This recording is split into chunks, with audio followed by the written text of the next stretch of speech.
سیاسی اعتبار سے معاویہ رضی اللہ عنہ کی سیاسی بصیرت، ان کے سیاسی اقدامات کی حکمت اور ان کے سیاسی اقدامات کے نتائج کے مقابلے میں بہت معذرت کے ساتھ سیدنا علی کی کوئی حیثیت نہیں. یہ دو بالکل الگ الگ چیزیں اور دونوں کو الگ الگ طریقوں سے دیکھنا. جب غامدی صاحب گفتگو فرماتے ہیں یہ مشاجرات صحابہ، خاص طور پر امیر معاویہ اور ادھر مولا کائنات کے متعلق، جی، تو ادھر بالکل ایسا تاثر ملتا ہے کہ یہ جیسے بالکل نواسب کی طرف ان کا رجحان ہے.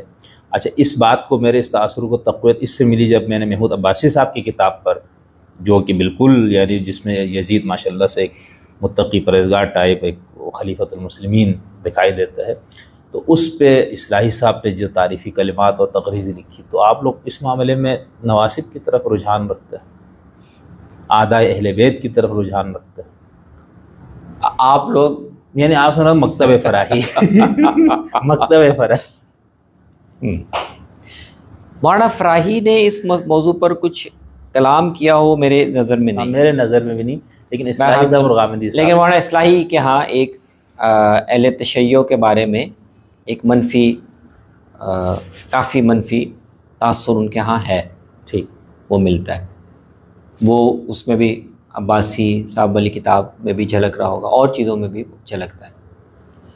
غامدی صاحب کے ہاں تاریخ کا یہ جو حصہ ہے اس کو انہوں نے کافی تفصیل سے اب چیزیں لکھی ہیں، تو میرا خیال ہے ان کے ہاں بھی، اب آپ اس کو آپ نسب سے تعبیر کریں یا نواسب سے، یہ پھر ایک تعبیر کا، کیونکہ اہل سنت کا جو جمہور کا اعتقاد یہ ہے کہ حق علی کے ساتھ تھا، معاویہ باطل پہ ہے. وہ آپ لوگ اس طرح نہیں بول سکتے ہیں نا. نہیں، اصل میں یہ تعبیر بھی اہل سنت کے ہاں اس طرح تعبیر نہیں اختیار کی جاتی، حق اور باطل کی نہیں. اہل سنت کے ہاں تو علی حق پہ ہے، خلیفہ علی تھے نا، وہ حق اور ثواب اور خطا کی بات کرتے ہیں. اہل سنت کے ہاں اس میں حق اور باطل کی تعبیر، حق اور باطل میں صرف اس خلافت کے مسئلے میں کہہ رہا ہوں، یعنی مجموعی نہیں کہ امیر معاویہ مکمل باطل اور حضرت علی کہ خلیفۃ المسلمین. اہل سنت کے ہاں میں یہی کہہ رہا ہوں، اس خاص مسئلے میں بھی اہل سنت کے ہاں اجتہادی غلطی کہتے ہیں اس کو حق اور باطل سے تعبیر ہی نہیں کیا. اچھا، آپ کلام کی کتابیں دیکھ لیں، وہ کہہ رہے ہیں کہ اس میں حق پر اس مفہوم میں کہ اس کے مقابلے میں جو موقف تھا وہ غلط تھا، خطا تھا. چلے ہاں ٹھیک، بالکل، میں یہ تو اہل سنت کیا ایک عمومی یہی موقف کہنا یہی چاہ رہا تھا.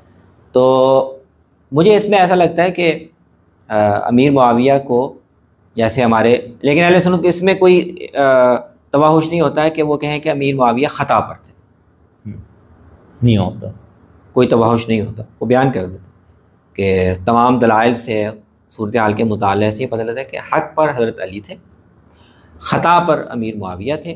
لیکن چونکہ ان کو یہ آزار تھے یا یہ صورتحال تھی، تو ان کو بھی ان کی ایک حسن نیت کا یا اس کا ایک اجر ملے گا، لیکن صحیح موقف حضرت علی کا تھا. لیکن اس میں سنت کو ایک مسئلہ اور ہے نا، ان کی صحابیت کو بھی بچانا ہے نا. یعنی صحابی ہونے کا جو اسٹیٹس اہل سنت صحابی ہو ہونے گیا کا اس کی وجہ سے بھی وہ صرف حالانکہ اجتہادی غلطی کیا، وہ ایک جو قتل و غارت گری بھی کی ایک دوسرے کے خلاف صفین میں اور نیروان میں، صحابہ ہی لڑ رہے تھے. یہ نہیں مسئلہ، وہاں پر بھی وہ کہتے ہیں جی اجتہادی غلطی ہے، تاکہ ایسا ہے نا کہ امیر معاویہ رضی اللہ عنہ کے اور بہت سے اقدامات ہیں، تو ان کو بیان کرنے میں یا ان پر کوئی حکم لگانے میں تو آپ کو اہل سنت کے اکابر میں بھی یہ اسلوب مل جائے گا کہ یہ ان کا غلط اقدام تھا اور یہ ٹھیک نہیں تھا. تابعین کے ہاں بعض سخت تبصرے بھی مل جاتے ہیں. صحیح.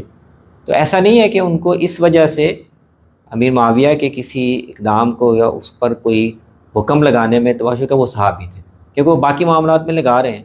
حجر ابن عدی کے واقعے میں آپ کو مل جاتے ہیں علماء اہل سنت کے کہ وہ غلط اقدام تھا، وہ قتل ان کا درست نہیں تھا. صحیح. اصطلاح کے زیاد کے معاملے میں آپ کو تابعین کے، اتباع تابعین کے بعد کے مل جاتے ہیں کہ یہ ان کا غلط فیصلہ تھا. صحیح.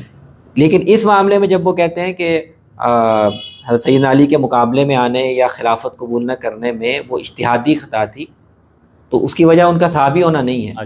وہ معاملے کی نوعیت کو دیکھتے ہیں کہ اس میں اشتباہ ایسا شامل ہو گیا تھا، کیونکہ سارے جو قاتلین عثمان ہیں وہ ادھر تھے، تو نوعیت معاملہ کی وجہ سے وہ کہتے ہیں کہ ان کا حقیقت کے لحاظ سے اقدام غلط تھا، لیکن ان کے پاس اجتہادی غلطی کی گنجائش موجود ہے. تو میں اس کو مجھے تو ایسے ہی دکھائی دے. تو مکتب غامدی یہ فراہی والے نے غامدی صاحب کیا اس میں سمجھ رہے ہیں؟ وہ تو جس انداز سے بیان کرتا ہے ہمیں تو ایسے ہی ملتا ہے کہ جی یہ ایک میرے خیال میں تھوڑا مختلف رجحان ہے.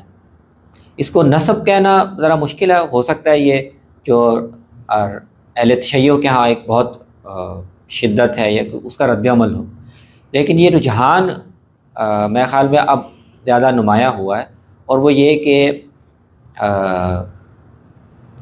اس میں خطا اور ثواب کو اگر اس کو بیان میں کرتے ہیں کہ اس میں صحیح ہے، دونوں میں سے ایک صحیح تھا، لیکن حتمی طور پر تعیین کرنا حضرت علی ہی ثواب پر تھے کیونکہ دونوں مجتہد ہیں.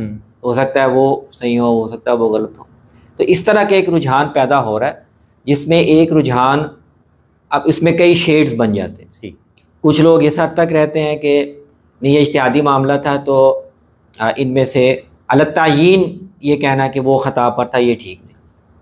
جو میرے خیال میں اہل سنت کا جو کلاسیکل موقف ہے وہ یہ نہیں ہے. وہ یہ کہ التعیین حضرت علی ہی ثواب پر تھے، لیکن ان کو اجتہادی غلطی کا مارجن ملتا ہے. کچھ اور لوگ ہیں جو کہتے ہیں کہ نہیں ایسا لگتا ہے کہ اس سارے معاملے میں حضرت علی نے جو فیصلہ کیا جو اقدام کیا ان کے اندر مسائل تھے.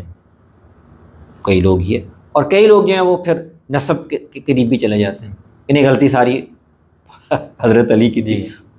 تو یہ سارے شیڈز پیدا ہو رہے ہیں. لیکن میرے خیال میں جو اہل سنت کا روایتی موقف ہے وہ واضح ہے کہ یہ حق کا اور خطا کا، یعنی اس میں باطل نہیں کہتے اس لیے کہ ان کے پاس بھی اجتہادی مارجن ہے.